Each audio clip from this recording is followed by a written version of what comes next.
নিতেন, বিশ্বনবী পাটির মধ্যে সিজদা করতেন। আবার বিশ্বনবী সিজদা করে যখন দাঁড়িয়ে যেতেন, মা আয়েশা আবার আগের মতো পা বিছিয়ে দিতেন। আল্লাহু আকবার। কি ঘর ছিল, টাকা নাই, পয়সা নাই, দামি বিছানা নাই, ফার্নিচার নাই, জুয়েলারি নাই, অর্নামেন্টস নাই, কিন্তু বিশ্বনবীর ঘরের মধ্যে সুখ আর শান্তি আছে না নাই? সুখ আর সুখ। ফজরের নামাজ পড়ে এসে নিজেই মা আয়েশার সাথে রান্না করতে বসে যেতেন, নিজের তলোয়ার বের করে পেঁয়াজ কাটা শুরু করতেন বিশ্বনবী। আল্লাহু আকবার।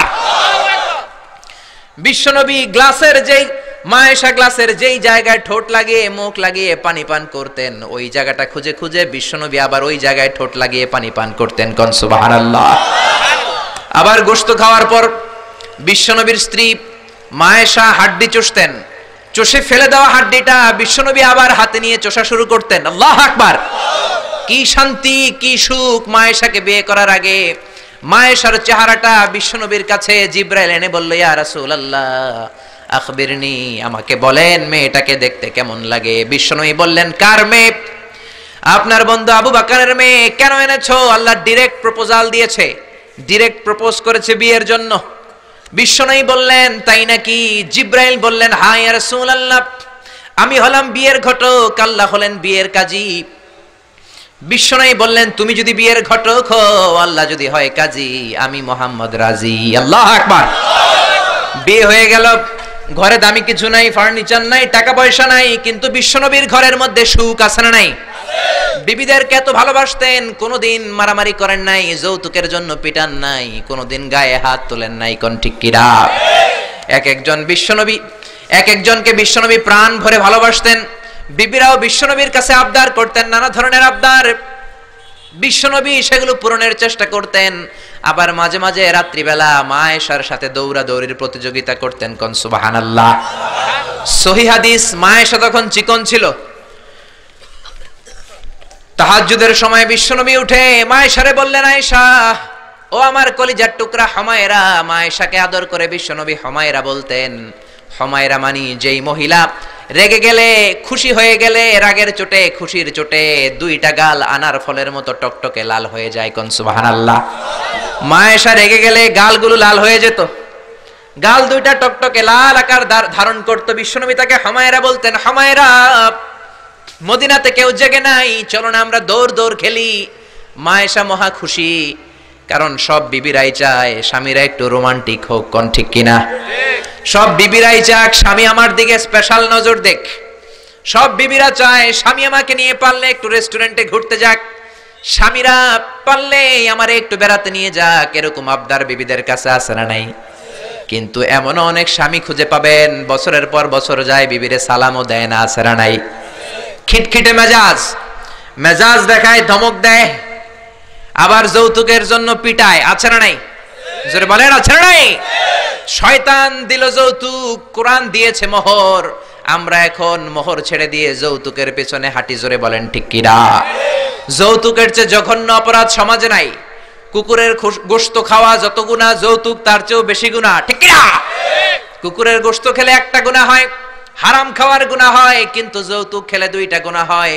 এক হলো হারাম খাওয়ার গুনাহ, দুই হচ্ছে শ্বশুর বাড়ির উপরে জুলুম করার গুনাহ। জোরে বলেন ঠিক কিনা? মা আয়েশা বললেন, ইয়া রাসূলুল্লাহ আমি দৌড়াদৌড়িতে রাজি। বিশ্বনবী বললেন, লেটস স্টার্ট দ্য কম্পিটিশন, চলো কম্পিটিশন শুরু করি। ওই যে মদিনার মসজিদের পাশে বড় একটা পিলার দেখা যায়, ওই পিলারের মধ্যে কে যে আগে ধরতে পারে রে আয়েশা, চলো আমরা দৌড় দেই। বিশ্বনবী বললেন, ওয়াহিদ ইসনাইনি তালাতা, 1 2 3 লেটস গো, চলো দেই দৌড়। বিশ্বনবী অপেক্ষাকৃত মোটা ছিলেন, মা আয়েশা চিকন ছিলেন। মা আয়েশা দৌড় দিলেন, বিশ্বনবীকে পেছনে ফেলে ওই পিলার ধরে মা আয়েশা ফার্স্ট হয়ে গেলেন। কোন সুবহানাল্লাহ। মা আয়েশা মহা খুশি, খিলখিলিয়ে হাসছেন। বিশ্বনবী মুচকি হাসতেন। আমার নবী কখনো খিলখিলিয়ে হাসেন নাই।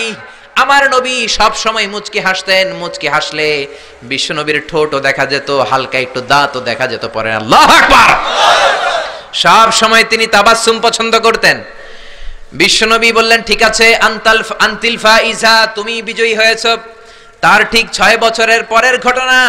এই 6 বছরের ব্যবধানে মা আয়েশার আগের মতো চিকন নাই, মা আয়েশারে মোটা বানিয়ে দিয়েছে কে? আবার 6 বছর পরে বিশ্বনবী তাহাজ্জুদের সময় উঠলেন, মা আয়েশারে ডেকে বললেন, আয়েশা মদিনার কোন লোক জেগে নাই, সবাই ঘুমিয়ে আছে, চলো আজকে রাতেও দৌড় দৌড় খেলি।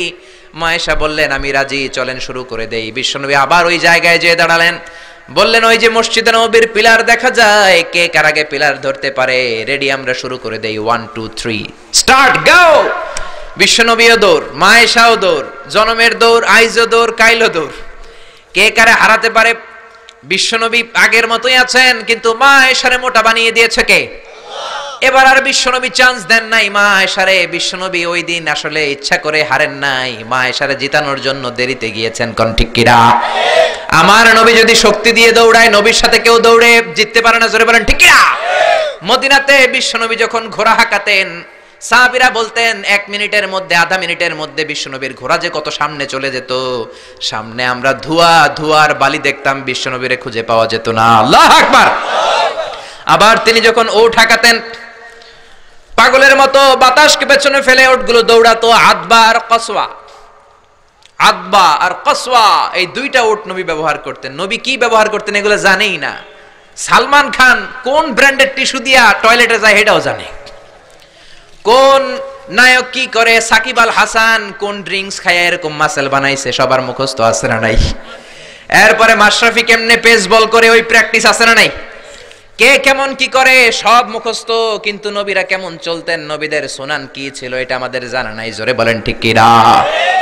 বিশ্বনবী যদি দৌড়ের মতো দৌড় দেয় কেউ পারে না, এমন শক্তি আল্লাহ বিশ্বনবীর মাসলের মধ্যে দিয়েছেন। কাউরে একবার ধরলে খবর আছে না নাই? মক্কার সবচেয়ে বড় কুস্তিগিরের নাম হলো রুকানা। রুকানার সাথে কুস্তিতে কেউ পারে না। সাহাবীরা বললেন ইয়া রাসূলুল্লাহ, ইয়া হাবিবাল্লাহ, কোনদিন আপনি রুকানার কাছে যাবেন না, কেননা রুকানা হলো সবচাইতে বড় কুস্তিগির, রুকানা কুস্তি দিলে আপনি পারবেন না। কিন্তু বিশ্বনবীর দাওয়াত তো কোনো গুটি কয়েক মানুষের জন্য নয়, সবার জন্য, ঠিক কি না? সবার জন্য দাওয়াত দিতে হবে। বিশ্বনবী ফজরের নামাজের পরে সাহাবাদের চোখকে ফাঁকি দিয়ে রুকানার কাছে চলে গেল। রুকানার কাছে যে বলল ইয়া রুকানা আসলিম তাসলাম, ইসলাম ধর্ম গ্রহণ করো, শান্তি দিবে কে? রুকানা বলে ধর্ম গ্রহণ করব না, একটা শর্তে করতে পারি, কুস্তিতে মুসারাআতে যদি আমাকে হারাতে পারো, আমাকে যদি কুস্তি খেলে হারিয়ে দিতে পারো, তাহলে আমি কালিমা পড়ে নেব। বিশ্বনবী বললেন আমি তো কুস্তি লাগি না, আমি কাউরে মারি না, তবে জাহান্নামের মাইর থেকে বাঁচানোর জন্য আমি এসেছি। বলেন ঠিক কি না? রুকানা বলে না না, আমি রাজি হব না, আমাকে হারিয়ে দিতে পারলে তবেই আমি কালিমা পড়তে রাজি। বিশ্বনবী দয়ার নবী, মায়ার নবী, একটা লোক যদি জাহান্নামের আগুন থেকে বাঁচে, এইটা বিশ্বনবী বেশি বেশি চাইতেন। বিশ্বনবী রাজি হয়ে গেলেন। এবার কুস্তি লাগার পালা। রুকানা একটা হাফ প্যান্ট পরে পজিশন নিচ্ছে। রেসলিং খেলা দেখেন নাই?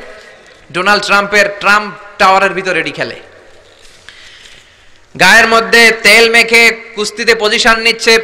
বিশ্বনবী পজিশন নেয় না, রুকানা লাফায়, আমার নবী লাফায় না। বিশ্বনবী রুকানারে ডেকে বলল রুকানা লাফাও কেন? রুকানা বলে এই খেলা খেলতে হলে সবার লাফাতে হয়, তুমি লাফাও না কেন? মোহাম্মদ তুমিও লাফাও। বিশ্বনবী বললেন আমি লাফালাফি পছন্দ করি না। আমার নবী সেলাইবিহীন লুঙ্গি ব্যবহার করতেন। সেলাই ছাড়া লুঙ্গি পরে যদি কেউ লাফালাফি করে, বাতাসে সতর খুলে যাওয়ার সম্ভাবনা আছে না নাই? বিশ্বনবী লাফালাফি করেন না, দাঁড়িয়ে আছেন। রুকানা বলে মোহাম্মদ তুমি আগে বক্সিং মারো। বিশ্বনবী বললেন আমি কাউরে মারি না, কারণ আমারটা খাইয়া হজম করার যোগ্যতা কারো নাই, ঠিক কি না? বিশ্বনবী বললেন আমি মারবো না, তুমি মারো। রুকানা বলে তুমি মারো। রুকানারাও রাজি করাতে পারেন না। বিশ্বনবী বক্সিং মারেন নাই। বিশ্বনবীর মোবারক ডান হাতটা নিয়ে রুকানার বাম কাঁধের মধ্যে টাচ করে বিশ্বনবী বললেন ও রুকানা, এত লাফাও কেন, এত লাফাও কেন? বিশ্বনবী ডান হাত দিয়ে কাঁধের মধ্যে ধরতে দেরি, মুহূর্তের মধ্যে রুকানা বেহুশ হয়ে যায়। আল্লাহু আকবার। সবাই রুকানার মাথার মধ্যে পানি ঢেলে হুশ করে বলে রুকানা তুই তো বড় শিয়ানা। ওরে রুকানা তুই তো বড়, তোর শিয়ানাগিরি গেল কই? আব্দুল্লাহর বেটা মুহাম্মদ তোরে ঘুষি দেয় নাই, কিক মারে নাই, বক্সিং মারে নাই, শুধু একটু ধরেছে, বেহুশ হলি কেন?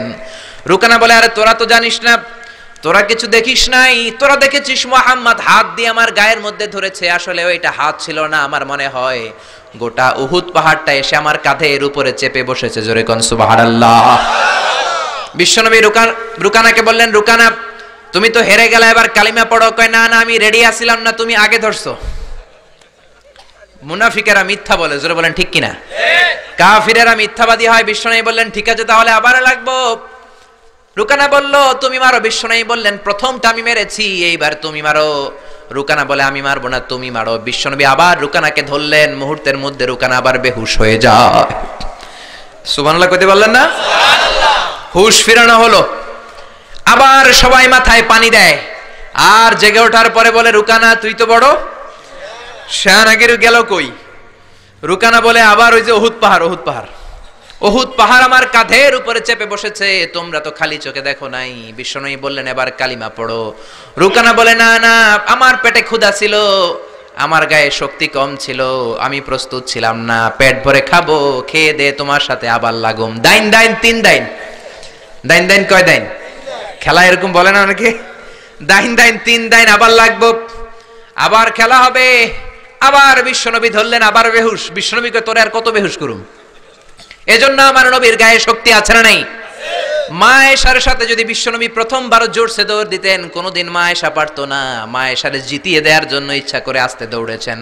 এবার দ্বিতীয়বার যখন দৌড়ের পালা, মনে আছে তো না ভুলে গেছেন? বিশ্বনবী বললেন 1 2 3 দৌড় দাও। মা আয়েশাও দিলেন দৌড়, বিশ্বনবীও দিলেন দৌড়। এবার মা আয়েশাকে আর চান্স না দিয়ে বিশ্বনবী দৌড়ে যেয়ে পিলার ধরলেন।